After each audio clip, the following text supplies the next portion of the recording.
과학의 인류의 지속 가능한 삶과 관련해서 과학의 발전과 인류의 문명에 대해서 오늘은 얘기를 좀 해보도록 할게요. 우리 과학이 얼마나 발전되고 있는지를 얘기하는 겁니다. 자, 과학의 발전 같이 읽어볼게, 얘들아.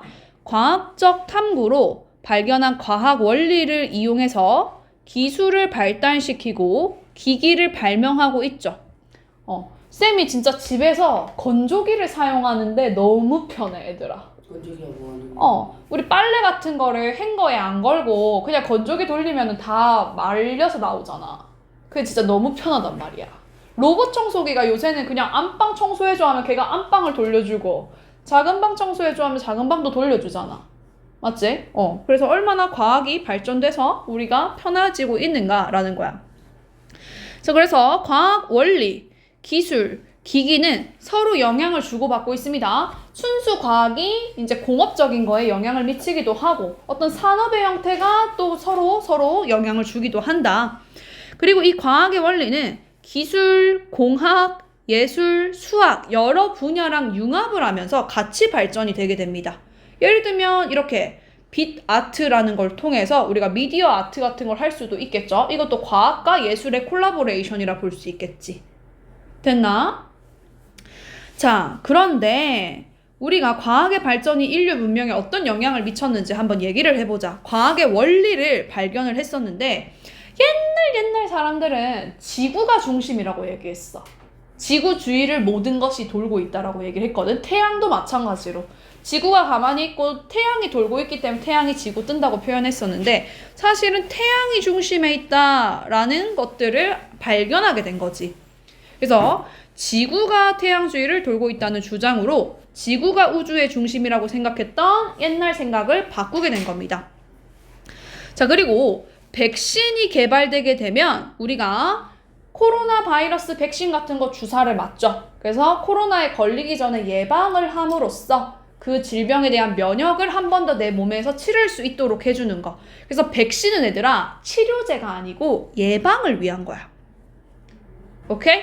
자, 그 다음에 항생제라고 하는 거는 세균 죽이는 약을 항생제라고 합니다. 기본적으로 우리가 병원에 가면 항생제를 많이 줍니다. 그래서 세균을 죽이는 거, 세균을 제거하는 역할로서 항생제를 사용하더라. 됐죠? 이런 것들이 있고, 자, 그 다음에 암모니아를 합성하는 기술이 있는데 얘들아, 암모니아는 질소를 포함하고 있어. 그래서 질소 비료를 만들 수 있어요. 암모니아를 합성하는 기술을 이용해서 질소 비료를 만드는데 우리가 식물이 자라려면 질소라던가 칼륨이라든가 인이라든가 이런 영양분이 있어야 걔네들이 쑥쑥 자라거든요. 그래서 질소 비료를 주면 식물들이 굉장히 잘 자랍니다. 그래서 식량 생산을 크게 증가시켜서 식량 부족 문제를 해결하게 되었습니다. 이때 이후로 인구가 정말 많이 증가하게 돼요. 또다시. 자, 그 다음에 정보통신 기술이 발달돼서 인터넷이나 인공위성과 같은 기술로 편하게 우리가 다닐 수 있었던 거지. 쌤이 초등학생 때까지만 해도 GPS가 이렇게 당연시 여겨지지 않았던 것 같아. 지금은 우리 어디 갈 때 그냥 자동차에 앉아가지고 내비 딱딱 찍어서 거기서 안내해주는 대로 가고 심지어 뭐 초록 색깔을 따라가세요, 핑크 색깔을 따라가세요, 그 따라가는 길까지도 완전 친절하게 다 알려주잖아. 근데 쌤이 어렸을 때는 이제 엄마 아빠가 운전을 했을 때 계속 길을 잃었었던 기억이 나. 내비가 없었어. 지도 보면서. 그래서 그 막 표지판 같은 거 보면서 갔었어. 우리 이제 도로에 보면 초록 색깔 표지판 있잖아. 이쪽에 부산 쪽이다. 부산으로 빠져야 된다. 그래서 뭐 몇 번 길로 빠져서 가야 된다. 이런 거를 미리 기억을 하고 지도를 보고 갔었던 것 같아. 대동여 지도? 대동여 지도인지 모르겠지만 아무튼 GPS가 이렇게 발달되기도 사실은 얼마 되지 않았다. 그래서 우리가 인공위성을 통해서 우리의 위치를 바로바로 확인해서 어디로 가야 하는지 그런 것도 다 볼 수 있고 그 다음에 음악이나 영상 같은 것도 실시간으로 바로 들을 수 있는 세상이 되었죠. 그 다음에 심지어 드론 같은 거를 이용해서 씨를 뿌릴 수도 있어. 미국 같은 데는 땅이 크잖아. 그러니까 사람이 일일이 하나하나 하기 어렵단 말이야. 그래서 드론 같은 걸 이용해서 씨앗 같은 걸 쓱 다 뿌리고 갈 수 있게끔 만들어버리는 거지. 순식간에 이제 농업이 끝나버리는 겁니다. 이해됐나? 자, 그 다음에 어떤 또 기기를 발명을 했냐면 증기기관 같은 거를 발명을 했습니다. 그러면서 우리가 증기기관차 나오면서 빨리빨리 먼 곳까지 갈 수 있게 되었고요. 전동기라고 하는 말의 뜻은 얘들아, 전기 에너지를 주면 동력이 생긴다라는 뜻이에요.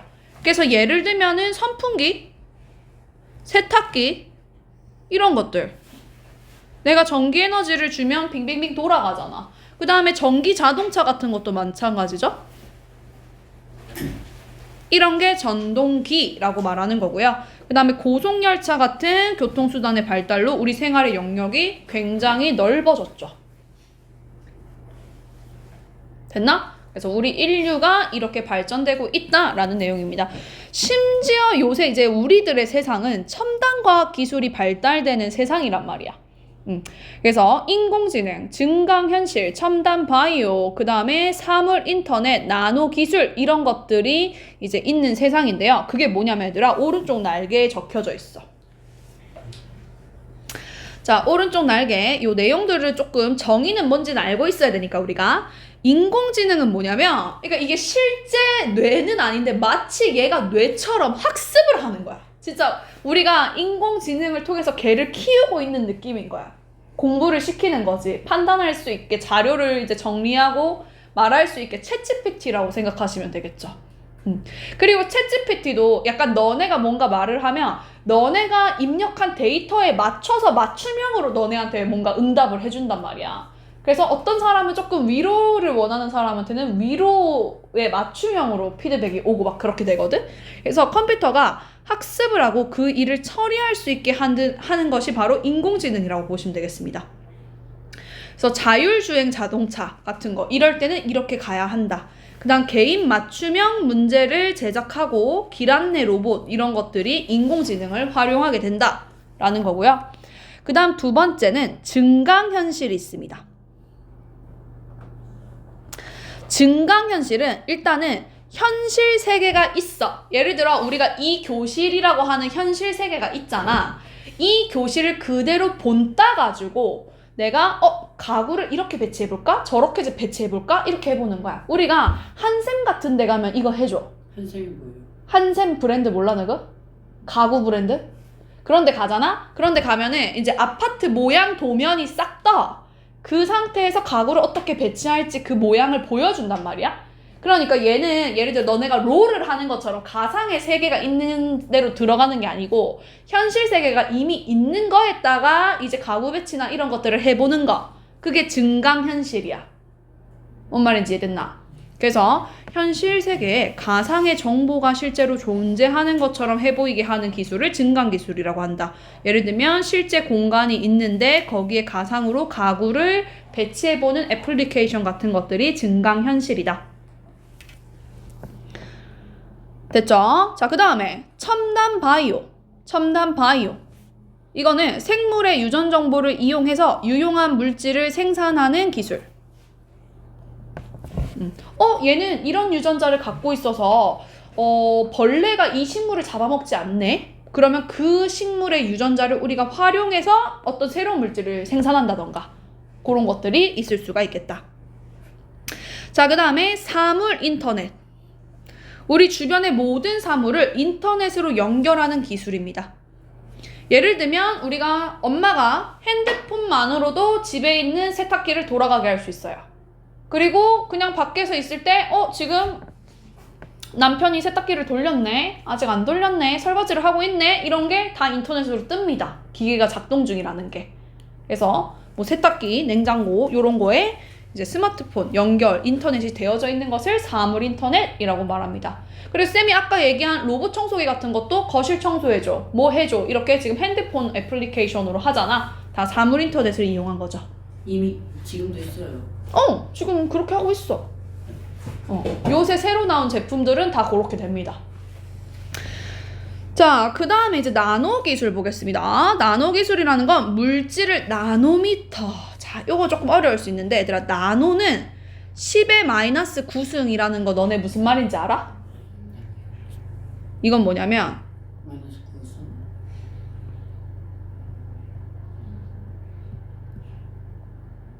이거를 나노라고 말해. 알겠나? 그래서 공이 9개가 붙어있죠? 그래서 겁나 작다 이 말이야 한마디로. 그러니까 나노는 겁나 작은 거다 일단 이렇게 생각해. 알겠지?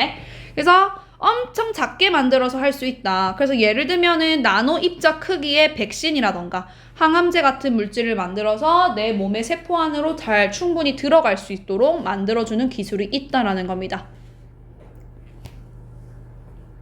됐죠? 그래서 요 오른쪽 날개 부분을 정확하게 이해하면 왼쪽은 쉬워요. 자, 인공지능 로봇은요.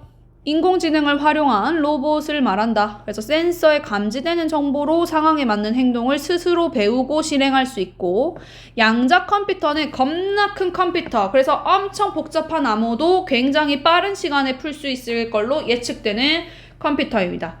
나노 백신은 나노 크기의 굉장히 작은 입자로 우리 몸에 효과적으로 작용할 수 있는 백신을 말하는 거고, 자율주행 자동차는 스스로 주행이 가능한 자동차를 얘기하는 겁니다.